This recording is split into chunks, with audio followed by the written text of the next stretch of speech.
সুপ্রিয় দর্শক মণ্ডলী, আজকে আমরা এসেছি মুর্শিদাবাদের লোকসভা নির্বাচনের শ্রীনারায়ণ ভট্টাচার্যের কাছে। আমরা জানবো নির্বাচনী খবর প্রচারণা কেমন চলছে তার, এবং জনগণের মনোভাব কি, সে কি বুঝতে পারছে। চলুন আজকে স্বল্প সময়ে আমরা তার সাথে একটা ইন্টারভিউ নিই।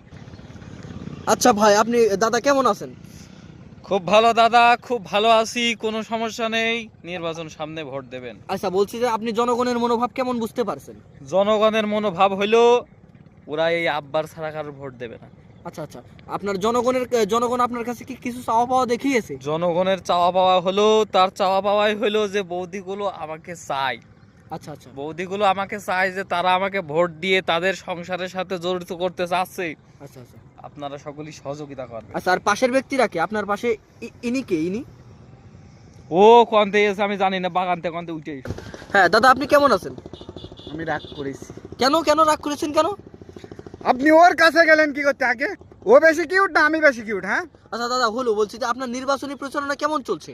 খুব ভালো চলছে। আচ্ছা, জনগণের মনোভাব কেমন বুঝতে পারছেন? জনগণ ইয়ং ফ্যামিলিরা যারা ভোটার হয়নি তারাও আমার ভোট দেওয়ার জন্য লাফালাফি করছে। আচ্ছা আচ্ছা আচ্ছা, আপনি কি তাহলে এবার পাশ করবেন? হ্যাঁ, অফকোর্স। অফকোর্স। আচ্ছা ঠিক আছে।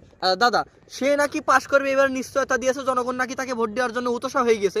আপনার কিছু কথা বলেন আমাদের, যে আমরা বুঝতে পারি যে আপনার জনগণ আপনার প্রতি কেমন মনোভাব রেখে দিয়েছে।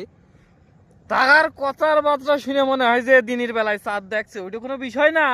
বিষয়টা হলো যে কালকে একজনের সাথে কন্ট্যাক্ট হলো, গর্বের সন্তান পর্যন্ত আমার ভোট দেওয়ার জন্য লাভ বাহ বাহ বাহ বাহ, এই তো তাহলে তো আপনার নির্বাচনী এলাকা এবং আপনার মনোভাব, আপনার মাঠের অবস্থা খুবই ভালো, এবং বোঝা যাচ্ছে আপনি বিপুল ভোটে জয়যুক্ত হয়ে জনগণের পাশে দাঁড়াতে পারবেন এবং জনগণের উন্নয়ন ক্ষয়ক্ষতি করতে পারবেন। তাই এবার আপনার কাছে আসি।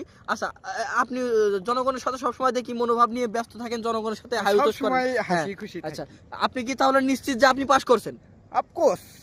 মানে সে অনেক কথাই বলতে থাকুক, কথা তো বলতে পারে, মানুষরা বলতে পারে, বলতে পারুক, কিন্তু অফকোর্স আমি ভোটে পাস করবো, এটা আমি সিরিয়াসলি মানে শিওর বলে থুসছি। আচ্ছা, পাশে উনি কে? এটা আমার কর্মী। আপনার কর্মী, আপনার অ্যাসিস্ট্যান্ট, তাই তো? জি। আচ্ছা আচ্ছা, আপনার পাশে ইনি কি ভাই? আপনার পাশে আমার সহযোগী। সহযোগী?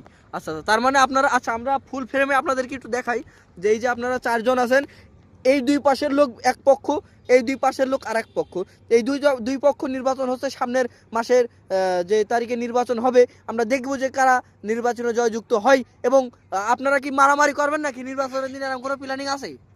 এখন প্রয়োজন পড়লি ভোটে জেতার জন্য শুধু মারামারি না, দরকার হয় রক্তের সাগর বইয়ে দেব, কোনো কথা হবে না, সকলেই ভোট দেওয়া লাগবে। আচ্ছা আচ্ছা, আপনার মনোভাব কি? আপনারা কি মারামারি করতে ইচ্ছুক?